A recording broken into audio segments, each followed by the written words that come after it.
Pegue o Evangelho e abra em Lucas capítulo 24, versículo 17. Acharam? E ele, Jesus, lhes disse: que palavras são essas que, caminhando, trocais entre vós, e por que estáis tristes? E respondendo cujo nome era Cleopas, disse-lhe: és tu só peregrino em Jerusalém, e não sabes as coisas que nela têm sucedido nestes dias? E ele lhes perguntou: quais? Quais? Jesus fez duas perguntas aos dois discípulos que estavam se dirigindo para a aldeia de Emaús, uma vilazinha que ficava a cerca de 11 quilômetros de Jerusalém. E é domingo à tarde. São dois discípulos, o Cleopas e um outro, que eu não sei quem é, não sei se é o Pedro, né? Não identificaram. E eles estão indo, porque esperaram Jesus ressuscitar.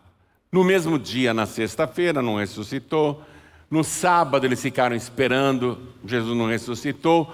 No domingo, ficaram lá, no esconderijo, aguardando a ressurreição de Jesus. Mas eles não viram Jesus, e eles estão amedrontados. Tem muita gente naquele esconderijo.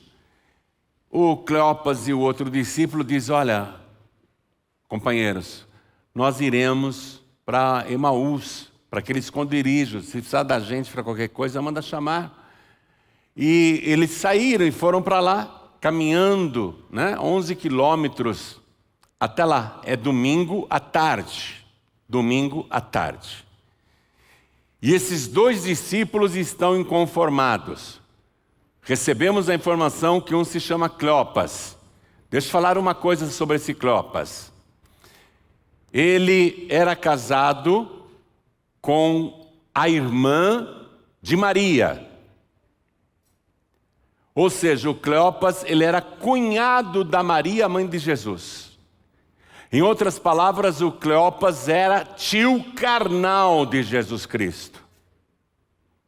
E o próprio tio também está inconsolável. Ele não se conforma. E ele era um seguidor de Jesus. Ele acreditava no sobrinho carnal. Mas ele morreu. E não ressuscitou até agora. Ficamos esperando. O dia está quase acabando. Domingo está quase findando. E ele não apareceu. Ele disse que ia ressuscitar, não apareceu. E eles estão tristes, indo pelo caminho. E Jesus se aproxima e eles não reconhecem Jesus. Porque vem cá, antes de ontem, ele teve o rosto massacrado, com socos, puxões de cabelo. Uma horda de homens ímpios, travestidos de religiosos, espancaram brutalmente o Senhor Jesus. Você já viu quando um boxeador sai de uma luta, depois de 10 assaltos, por exemplo, como que está a cara dele? Ele fica vários dias deformado. Lutador de MMA, dias depois, uma semana depois, o cara está todo torto ainda, inchado. Antes de ontem, ele foi agredido violentamente no rosto, no corpo, crucificado, o sangue drenado. Vazou sangue das 9 da manhã até as 3 da tarde daquela sexta-feira, morreu, foi sepultado.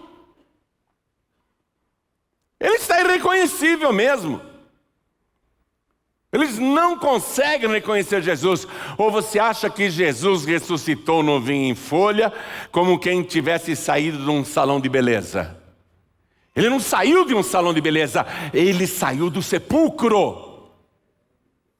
Ele está deformado. Está vivo, mas carrega no corpo as marcas da brutalidade. Está irreconhecível ainda. Foi antes de ontem que tudo isso aconteceu. Aí Jesus, que não dá para ser reconhecido, devido às agressões, se aproxima do Cleopas e o outro discípulo, que estão conversando a respeito dos acontecimentos. E um está fazendo pergunta para o outro. Eu vou mostrar isso para você aqui no Evangelho. Eles estão inconformados e ficam questionando o tempo todo. Eu vou mostrar isso para você. Mas eu quero perguntar agora, nesse momento, para o Brasil e para Portugal, para cada pessoa que está assistindo. Eu quero perguntar: quem acredita que Jesus ressuscitado e irreconhecível se aproximou dos dois discípulos no caminho de Emaús e fez essas duas perguntas? Quem acredita? Olha as perguntas que ele fez. Que palavras são essas que, caminhando, trocais entre vós, e por que estáis tristes? Do que vocês estão falando?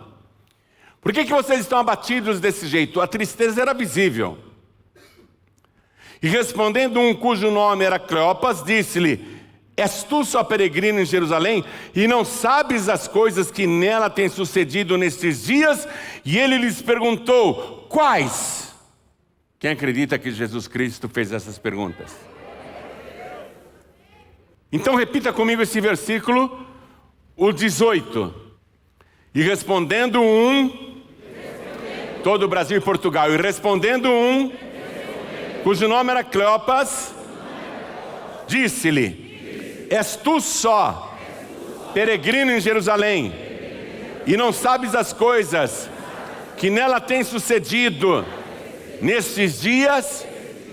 E ele lhes perguntou: quais? Quais? Diga bem alto: quais? Quem crê que Jesus fez essas perguntas? Então vamos dar para Jesus e para esta palavra a melhor salva de palmas que já se ouviu aqui nesta igreja e em todas as igrejas. E enquanto você aplaude, olhe para o céu e dá glória. Diga: glória, glória, glória ao teu nome, Senhor. Vai aplaudindo e glorificando. Continua. Continua. Pai querido e Deus amado, recebe esse louvor. Esse povo te ama, está te glorificando, te louvando. E não só esse povo aqui, à distância tem muita gente também te dando glórias. A tua palavra vai ser pregada agora. Ninguém quer ouvir homem algum.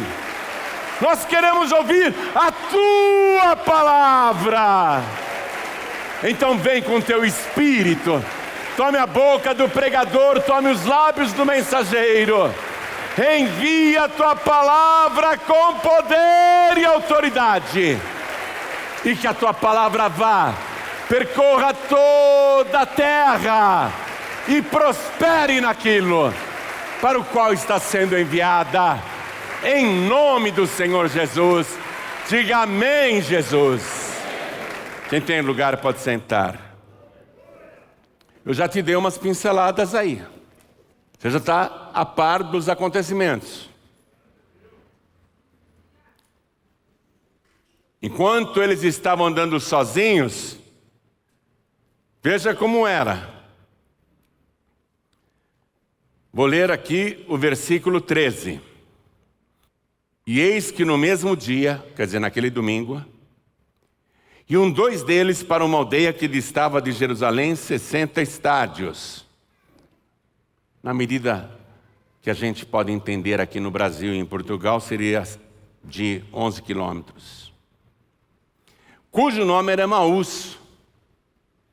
Emaús quer dizer riacho quente. Devia ter um riacho lá, com águas quentes. É para lá que eles estão indo. Iam falando entre si, os dois conversando, tudo aquilo que havia sucedido. Eles assistiram o horror que foi a prisão de Jesus na quinta-feira à noite, já entrando na sexta-feira de madrugada, o julgamento apressado, os tribunais que julgaram Jesus em altíssima velocidade, na verdade não o julgaram, apenas queriam dar aspecto de legalidade para uma farsa, porque ele já estava condenado à morte muito antes de ser preso. E quando deu 9 horas da manhã, Jesus Cristo foi pregado na cruz. Eles assistiram isso. 9 horas da manhã era o horário que lá no templo de Jerusalém o cordeiro era sacrificado. O cordeiro do Antigo Testamento, o animalzinho que era morto em favor dos pecadores. Jesus, o cordeiro de Deus que tira o pecado do mundo, foi crucificado exatamente às 9 horas da manhã.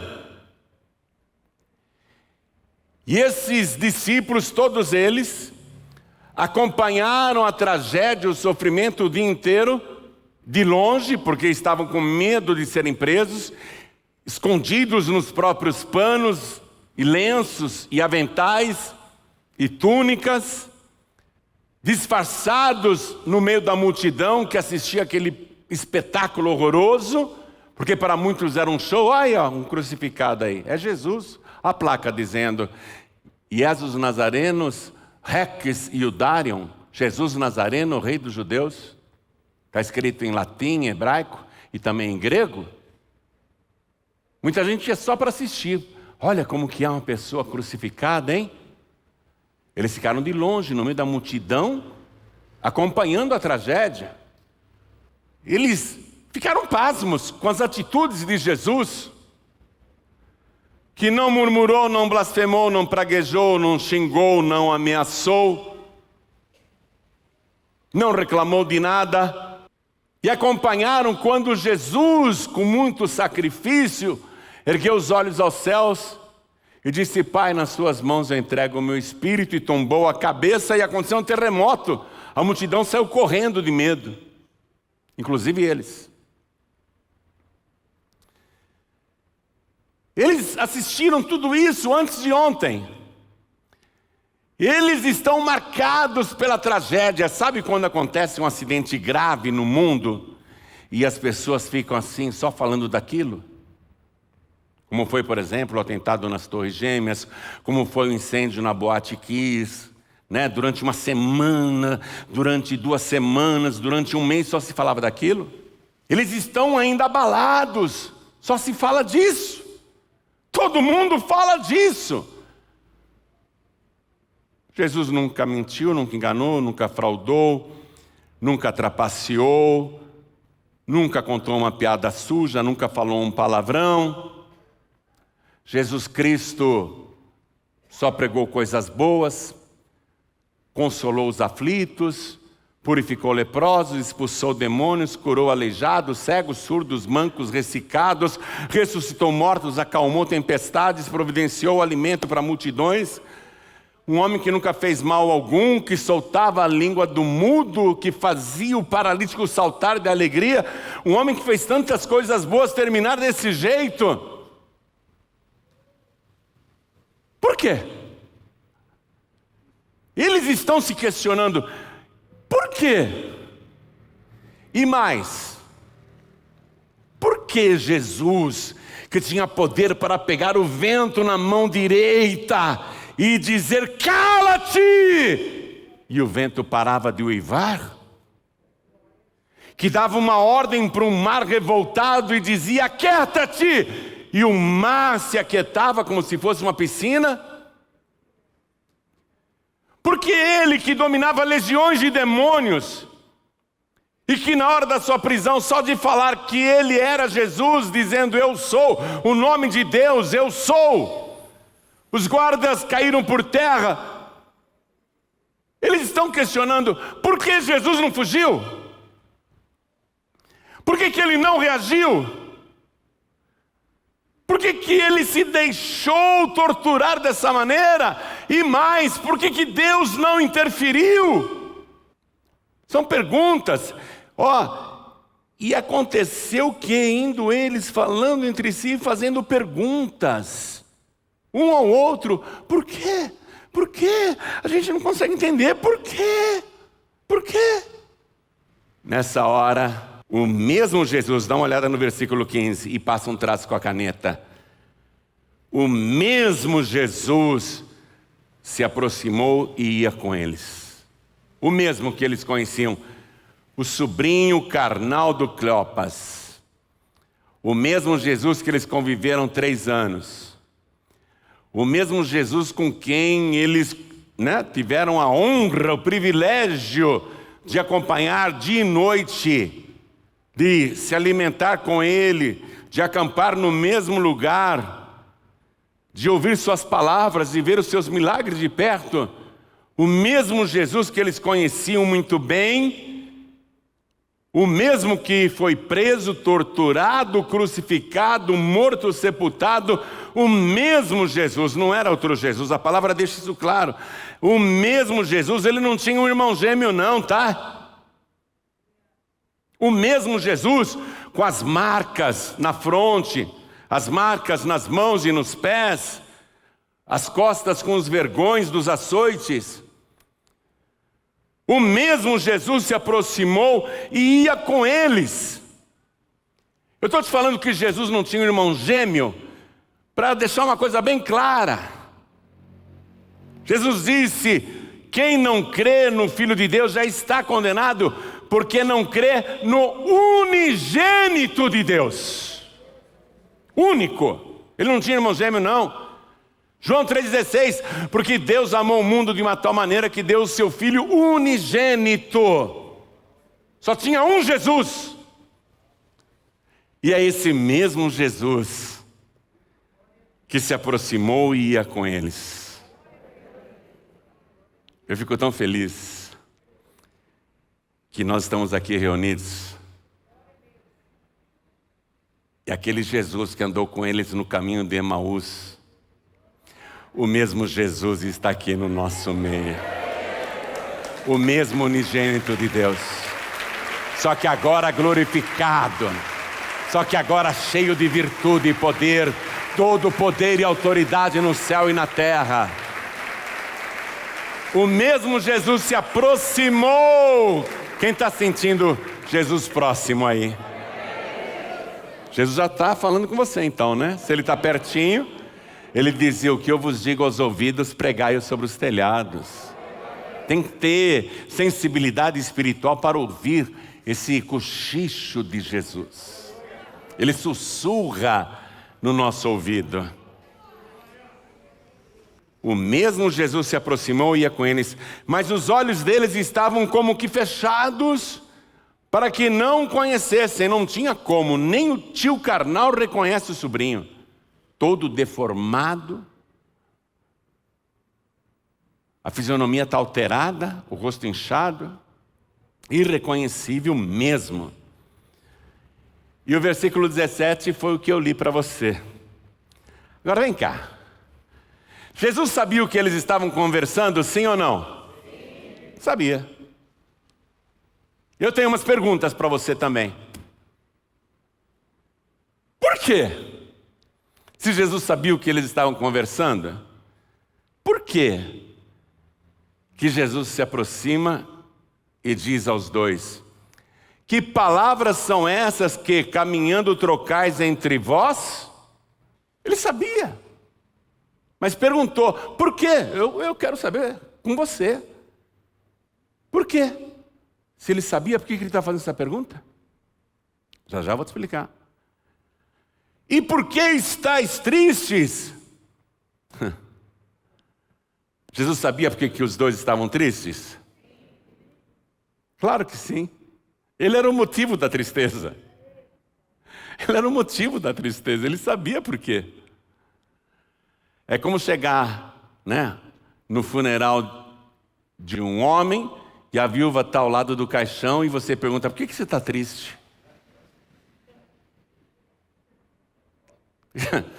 Hein, pastor Nilton? Se eu tivesse morrido e iam chegar para minha esposa: você está chorando por quê? Ele está perguntando isso por qual razão? Se ele sabe, hein? Por quê?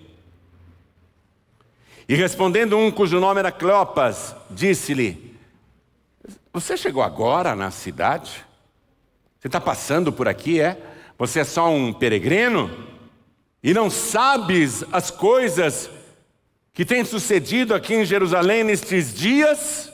E ele lhes perguntou: quais? Você parou para pensar? Quais? Se ele sabia, por que ele está perguntando? Eu vou te explicar. Jesus estava preparando pregadores. Homens que anunciassem a maior mensagem de todos os tempos. Ele ensinou esses dois durante 3 anos, treinou esses dois e os demais durante 3 anos. Então ele está fazendo uma pergunta de vestibular. Pergunta de treinamento. São perguntas para obrigar o discípulo a responder certo. O que vocês estão falando entre vós? Que palavras são essas que trocais? E por que estáis tristes? Quais coisas aconteceram em Jerusalém nos últimos 3 dias? É a pregação do Evangelho que Jesus quer. Jesus quer saber se esses dois estão realmente preparados para pregar a principal mensagem que a humanidade precisa ouvir. É um exame, é um treinamento. É como a gente que às vezes está preparando um pastor e faz isso com ele também, quer saber se ele conhece a Escritura, quer saber se ele sabe pregar.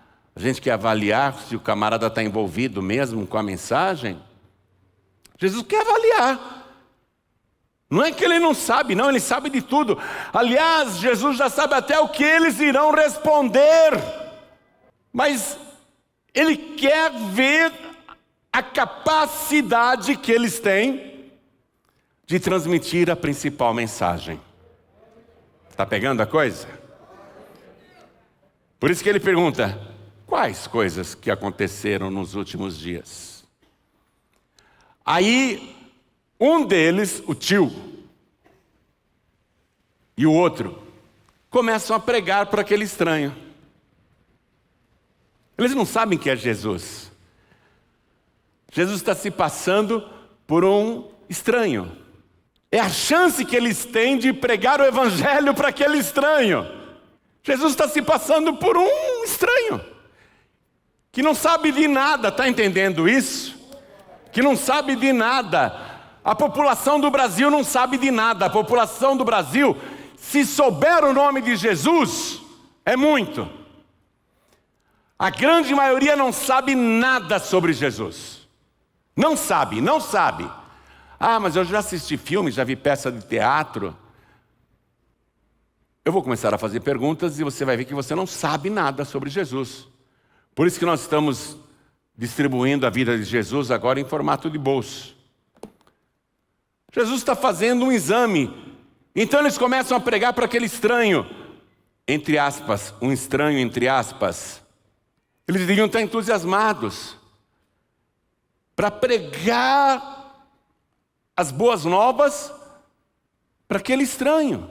Quem sabe ganhar aquela alma? Eles não sabem que aquela alma é do próprio Salvador. Então, eles lhe disseram: as que dizem respeito a Jesus. Agora vai acompanhar a pregação desses dois. Acompanhe. As que dizem respeito a Jesus o Nazareno. Já derrubou o milagre. O Nazareno, Nazaré é aquela aldeia minúscula que todo mundo desprezava e que só tinha gente analfabeta. Jesus o Nazareno já derrubou Jesus. Eu não gosto de chamar Jesus o Nazareno, Jesus de Nazaré. Eu não gosto. Ele não é Jesus de Nazaré. Ele é o Todo-Poderoso, o Criador dos céus e da terra, o possuidor de todos os mundos, o Rei do universo, o Rei dos reis e o Senhor dos senhores, aquele que foi morto e ressuscitou e está vivo pelos séculos dos séculos e tem nas mãos as chaves da morte e do inferno. Jesus, o Nazareno. Olha que pregador fraquinho esse daqui. Se eu pegar você chamando Jesus de Nazareno, eu vou te botar de castigo. Você vai ficar sem celular uma semana para ler a Bíblia. Você só fica aí no WhatsApp, no Instagram e no Facebook, né? Só fica nas redes sociais e não lê a Bíblia. Por isso que você fala Jesus Nazareno. Vai ler o livrinho, vai ler o livro. Que foi, olha a pregação desses discípulos. Eu reprovava. Jesus vai reprovar eles. Jesus vai reprovar com esculacho. Escuta. Que foi um profeta, poderoso. Foi, já era. Que foi um profeta poderoso. Um profeta, é isso que você pensa de Jesus? Tem gente que pensa que Jesus é só um profeta. Os maometanos, os islamitas, os árabes pensam que Jesus só foi um profeta. Que Maomé é até maior do que ele. Que foi um profeta poderoso em obras e palavras diante de Deus e de todo o povo. E como os príncipes dos sacerdotes e os nossos príncipes, está do lado dos inimigos, os nossos príncipes. Esses pregadores tinham que dizer, aqueles miseráveis, desgraçados. Não os nossos príncipes. Os inimigos de Jesus são nossos príncipes. E como os principais dos sacerdotes e os nossos príncipes o entregaram à condenação de morte e o crucificaram. O entregaram à crucificação de morte. Condenaram ele à morte. E nós esperávamos que fosse ele que remisse Israel. A palavra remir tem dois significados. Uma delas, a remissão, é quando o credor vê que o devedor não pode pagar a dívida, então ele oferece a remissão para o devedor. O devedor tem que aceitar o perdão da dívida, senão não tem remissão. Esse é um sentido. O outro sentido de remissão, ou de remir, esse verbo remir, o outro sentido é tirar do poder alheio. Israel estava debaixo do poder alheio de Roma. O Império Romano mandava e desmandava em Israel. Nós esperávamos que ele remisse Israel, que ele tirasse Israel do poder dos romanos. Olha a remissão que eles estavam esperando. Uma remissão mundana. Uma remissão para esse mundo, para essa política, para esse século. Eu fico envergonhado de ver quantos pastores hoje estão envolvidos em política, em redes sociais, discutindo, e só política daqui, política de lá, e ataca um, defende o outro, nem falam mais de Jesus, pastor. Esses daqui estavam querendo remissão política, estavam envolvidos com uma briga política. Nós esperávamos que ele remisse Israel, que ele tirasse Israel do poder alheio de Roma, que ele derrotasse os romanos, porque ele era tão poderoso. Mas agora, com tudo isso, é já hoje o terceiro dia desde que essas coisas aconteceram. Foi antes de ontem. É verdade que também algumas mulheres dentre nós nos maravilharam, as quais de madrugada foram ao sepulcro, e não achando o seu corpo, voltaram dizendo que também tinham visto uma visão de anjos, que dizem que ele vive. Dizem. Você está sabendo de Jesus só porque os outros dizem alguma coisa dele? O que você sabe de Jesus é o que dizem dele? As mulheres voltaram falando isso, dizendo que tinham tido uma visão de anjos e que os anjos dizem que ele vive. E alguns dos que estavam conosco foram ao sepulcro e acharam ser assim como as mulheres haviam dito, porém não o viram. Cadê a prova? Não viram. Estão falando que o corpo não está lá, mas não o viram. Em outras palavras, esses dois pregadores não acreditam que Jesus está vivo. É muito ruim quando o pregador não tem convicção desta palavra. É muito ruim. Quando o pregador lê esse livro e fica achando que é um livro de historinha, fica achando que é um livro histórico, fica achando que é um livro velho, fica achando que é um livro do passado. Isso aqui não é um livro velho, não é um livro de historinha. Este livro aqui é a palavra viva do Deus Todo-Poderoso. Esse livro de Gênesis, Apocalipse só fala dele, porque ele é a palavra de Deus. Em Apocalipse está escrito, o nome pelo qual ele se chama é a palavra de Deus, e a palavra está viva.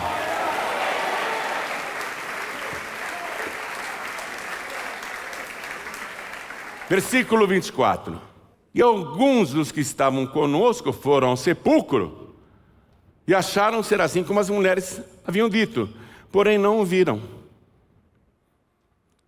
A pregação deles, que legal, já pensou? Eu venho aqui, hein, pastor Newton, um pastor nosso, ou uma pastora nossa, prega e fala, olha gente, eu nunca vi Jesus, eu não posso garantir que ele ressuscitou, tá bom? Como é que você vai continuar com a pregação?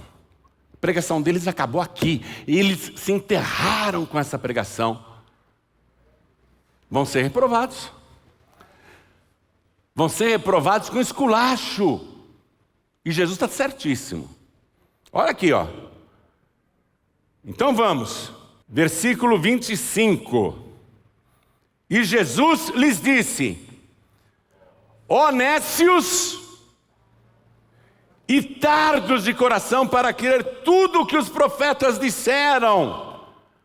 Vem cá. Jesus está dizendo, não quer acreditar nas mulheres? Não querem acreditar nos anjos?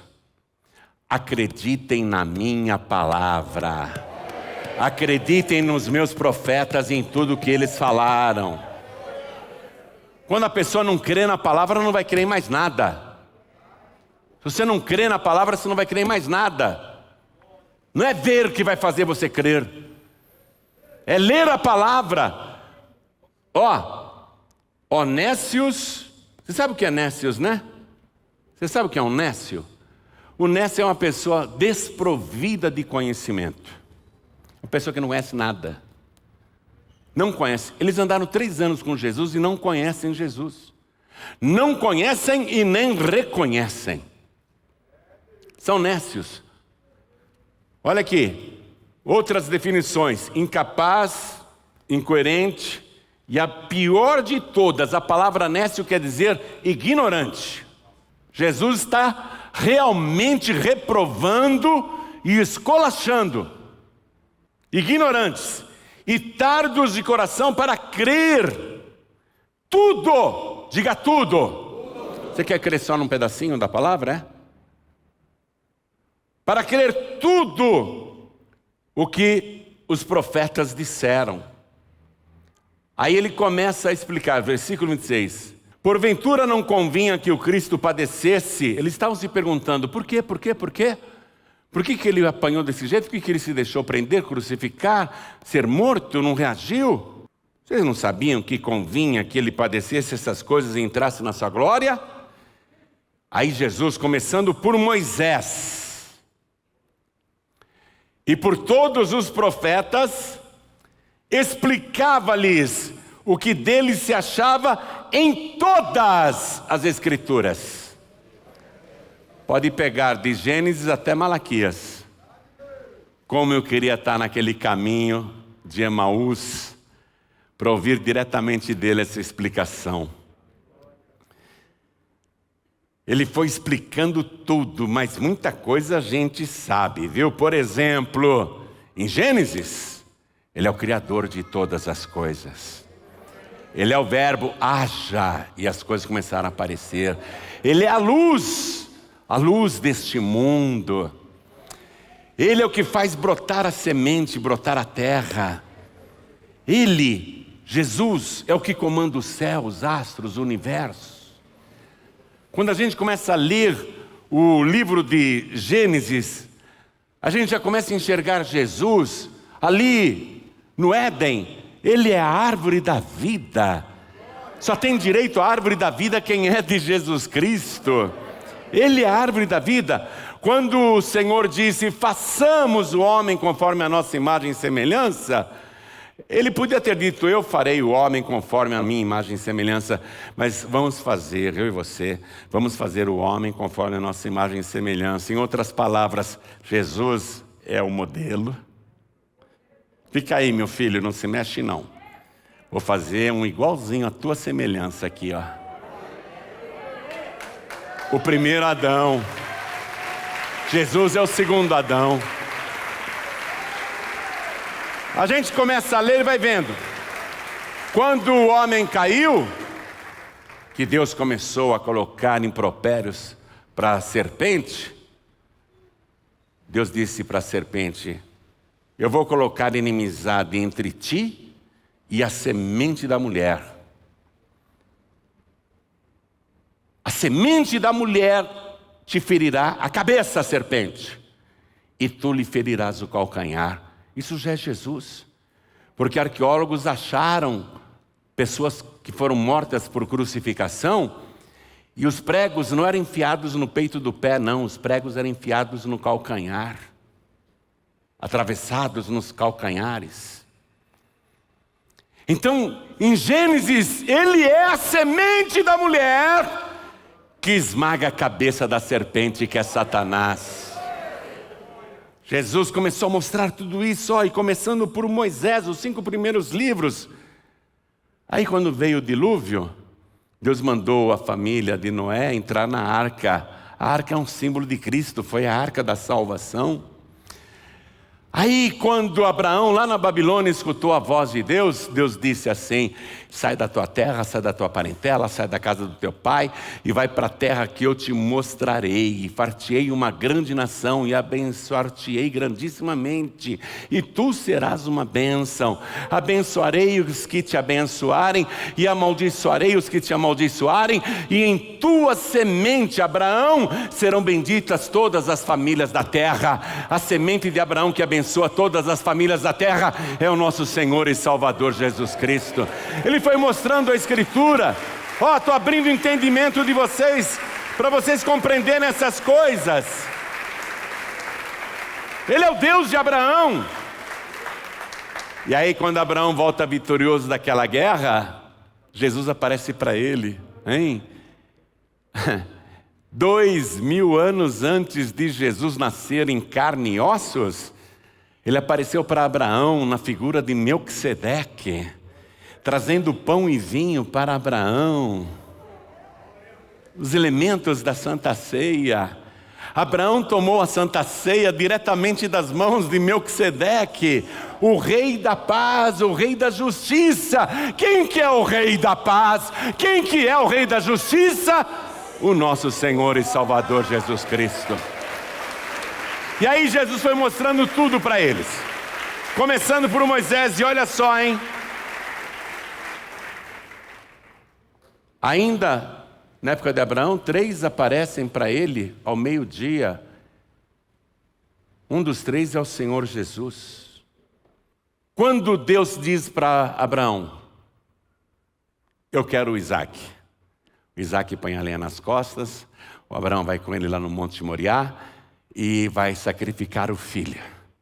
Ali Jesus aparece. Não, Abraão, não faças mal ao Isaac. Aí Abraão olha na direção da voz, ele não vê uma pessoa, ele vê um cordeiro. Preso pelas pontas, diz a palavra, preso pelas pontas, no espinheiro, a coroa de espinhos na cabeça de Jesus.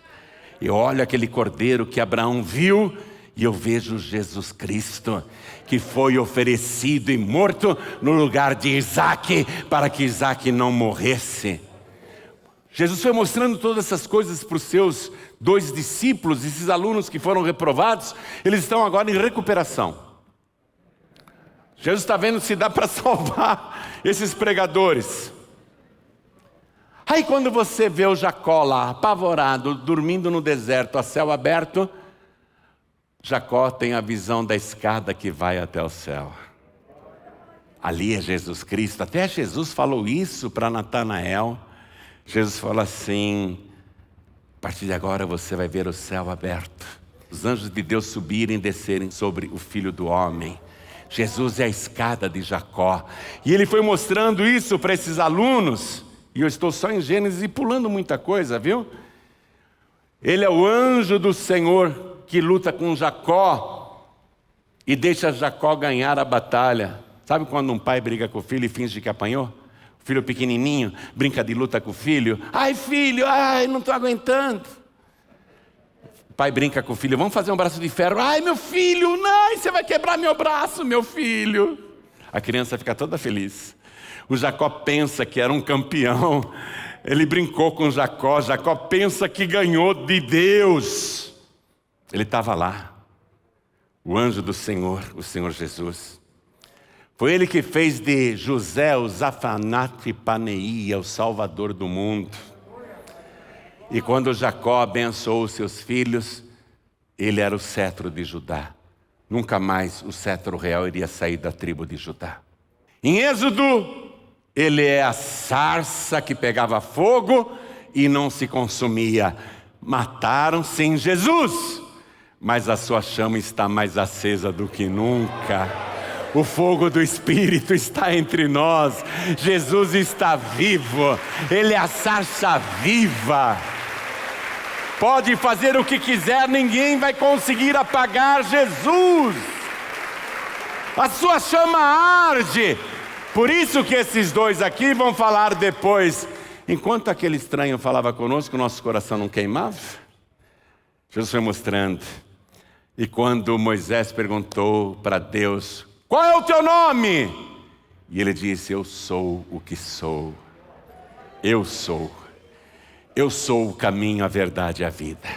Eu sou a luz do mundo. Eu sou o pão da vida. Eu sou aquele que foi morto, mas eis aqui estou vivo pelos séculos dos séculos e tenho nas mãos as chaves do inferno e da morte. Eu sou, eu sou. Ele disse para a mulher samaritana: eu sou eu que falo contigo. Jesus foi mostrando tudo isso: eu sou, eu sou. Aí quando chegou na 10ª praga lá no Egito, Deus disse: fala para cada família pegar um cordeiro para cada casa, um cordeiro puro, sem defeito, sem mancha, um cordeiro perfeito. Manda sacrificar à tarde, o horário que Jesus morreu. Manda sacrificá-lo à tarde e pegar o seu sangue e passar no madeiro das portas. E quando eu entrar no Egito, a casa que tiver o sangue santo do cordeiro, eu vou pular aquela casa. E a casa que não tiver o sangue, a morte vai entrar. Jesus. Ele foi se mostrando aquele que libertou todo mundo da escravidão. Olha, eu tenho aqui um estudo que eu fiz, já que eu não estava lá em Emaús, mas é tanta coisa, pastor Nilton. Eu vou ler rapidamente para te passar isso.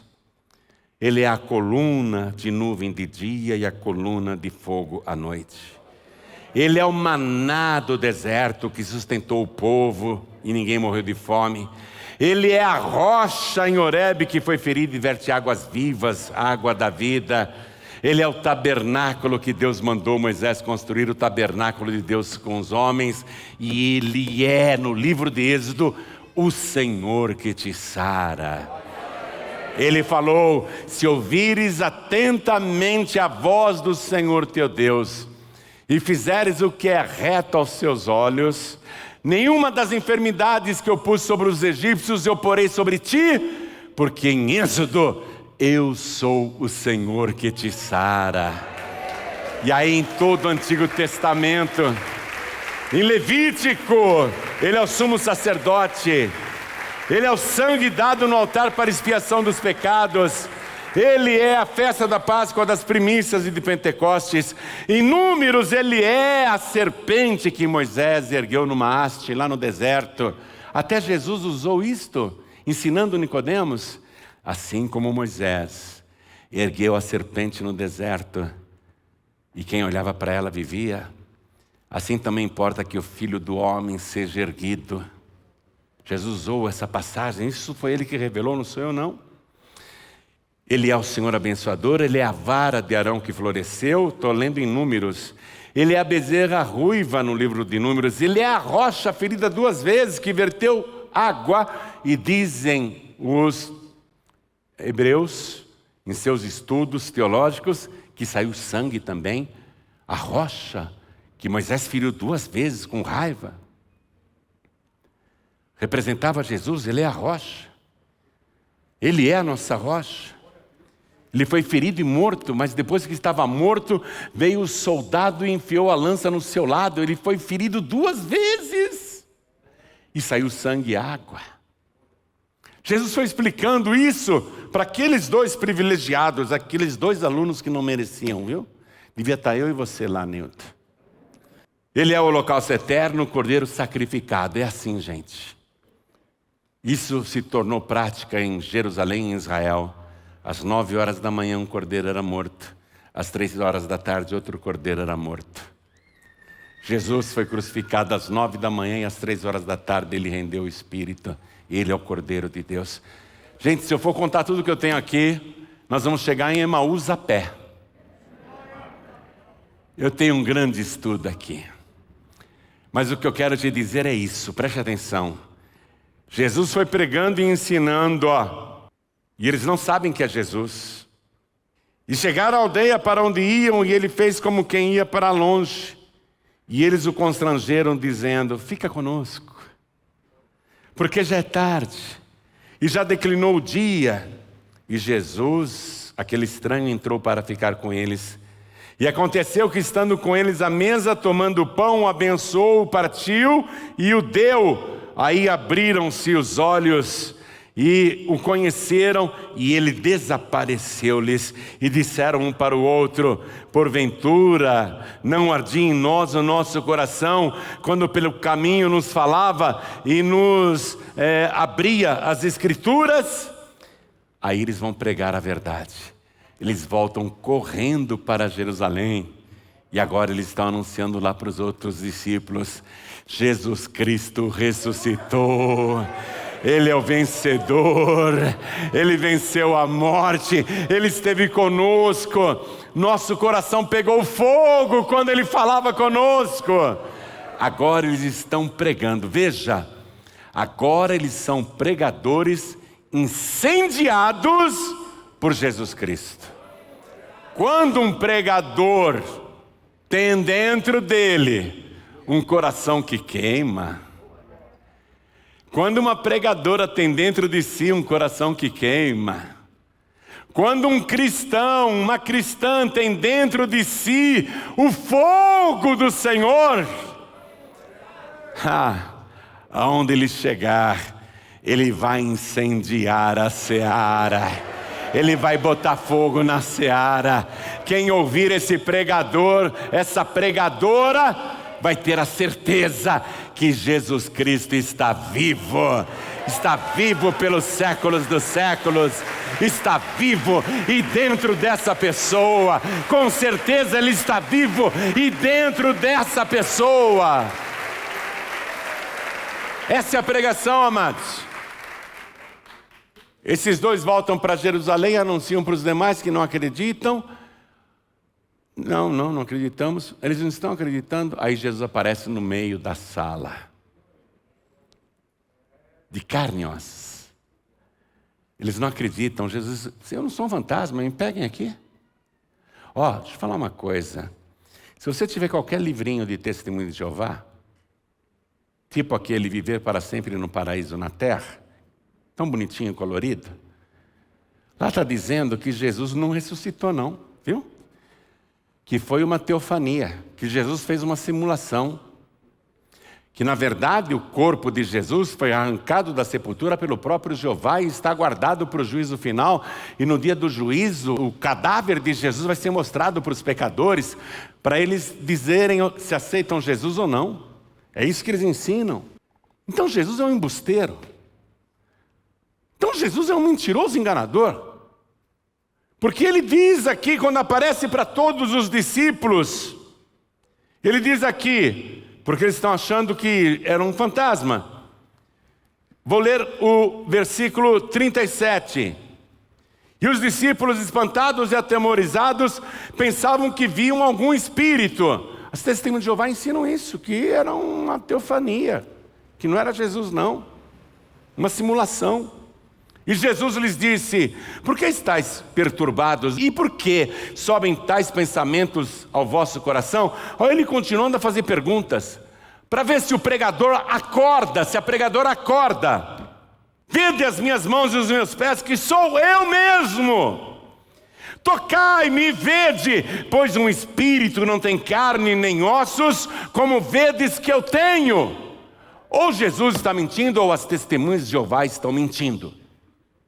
Um dos dois está mentindo.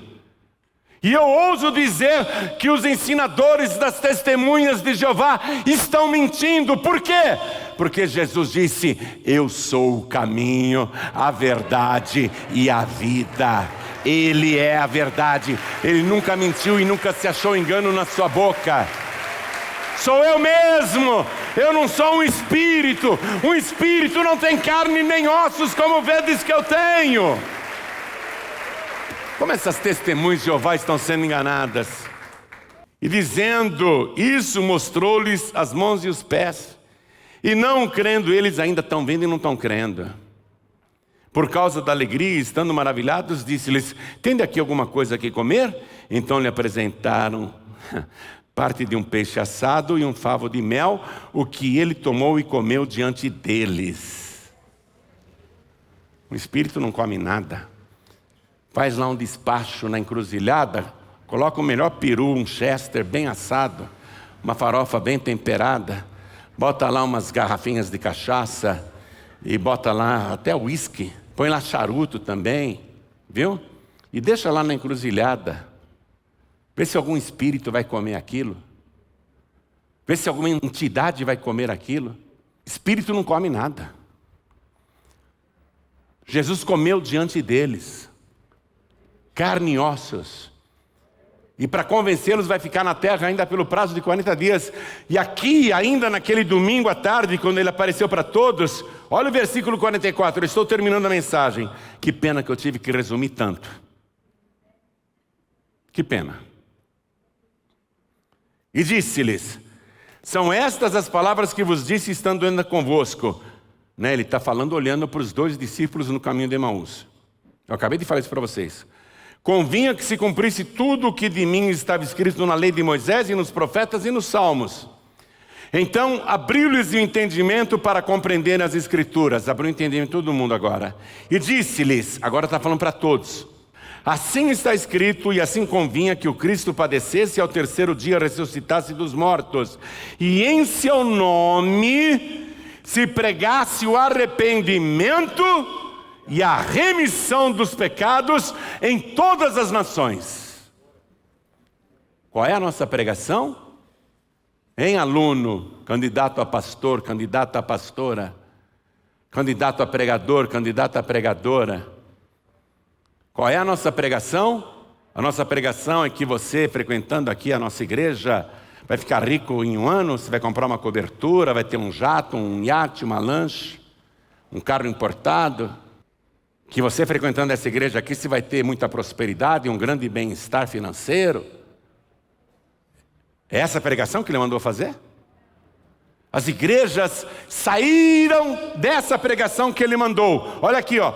E disse-lhes: assim está escrito, assim convinha que o Cristo padecesse e ao terceiro dia ressuscitasse dos mortos, e em seu nome se pregasse o quê? O arrependimento e a remissão dos pecados. A remissão aqui não é tirar do poder alheio, se bem que vai tirar do poder de Satanás, do império das trevas.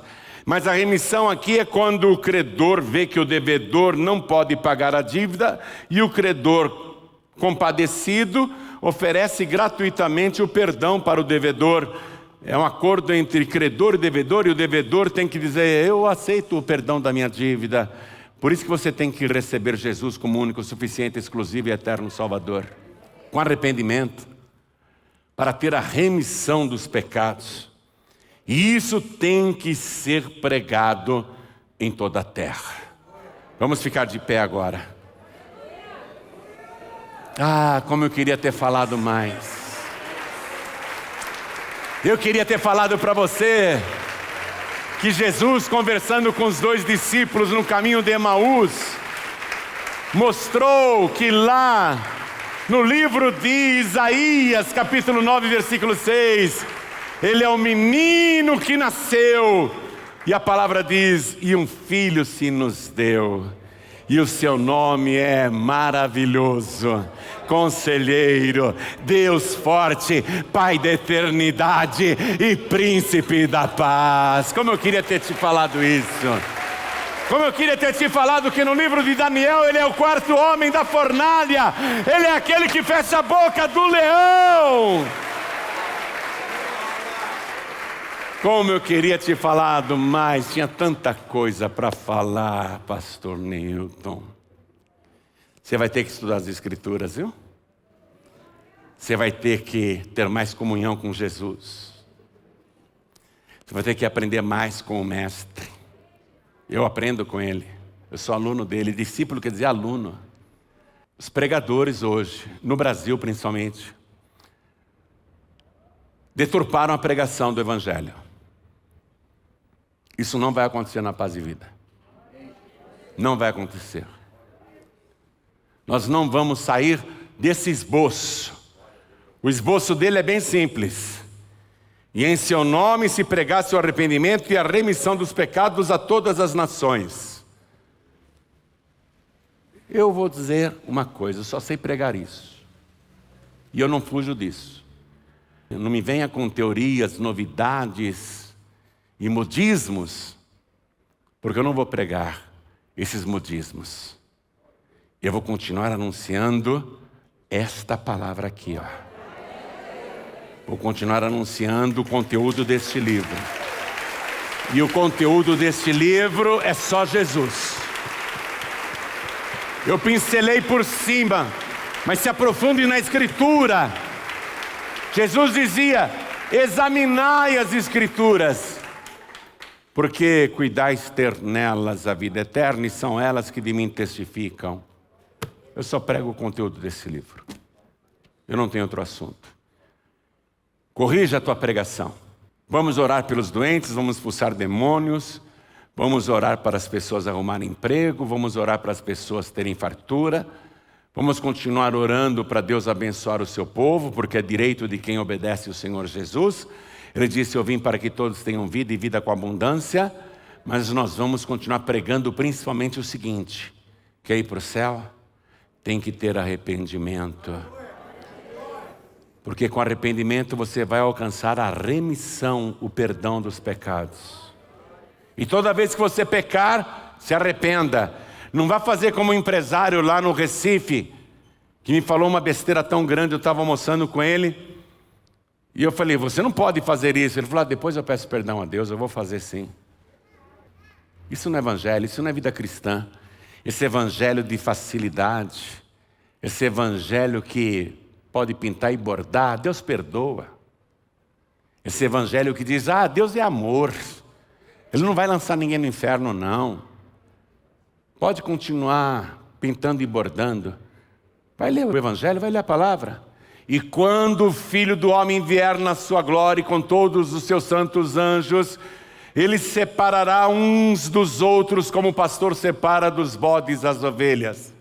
E Ele colocará as ovelhas à sua direita, mas os bodes à esquerda. E os do lado esquerdo irão para o tormento eterno, mas as ovelhas para a vida eterna. Você é bode ou é ovelha? Você é ovelha ou é cabrita? O evangelho está sendo deturpado, os altares estão corrompidos, mas na Paz e Vida não. Aqui nós não vamos aceitar. Porque nós não temos outro assunto. Eu e todos os pastores da Paz e Vida, nós não temos outro assunto. O nosso assunto é esse. É o conteúdo dessa escritura. Nosso assunto está aqui, ó. Eu vou para o céu, sabe por quê? porque o autor dessa palavra me garantiu isso. E eu creio na sua palavra e a sua palavra me basta. A sua palavra é a verdade, a sua palavra não muda. Passarão os céus e a terra, mas as minhas palavras não hão de passar, ele disse.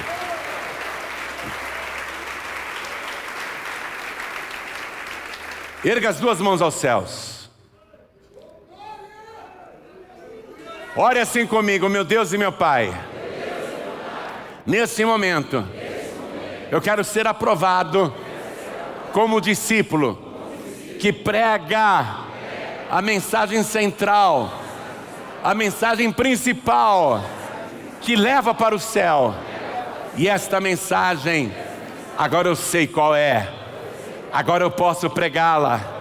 Eu quero fogo, fogo do teu Espírito, ardendo no meu coração, para que eu incendeie, para que eu coloque fogo nos campos, nas searas, para que o Espírito Santo que está em mim fale com a minha família, fale com a minha rua, fale com o meu bairro, fale com a minha cidade, usando a minha boca para anunciar que Jesus Cristo está vivo, breve vai voltar, e Ele é o único, suficiente, exclusivo e eterno Salvador de toda a humanidade.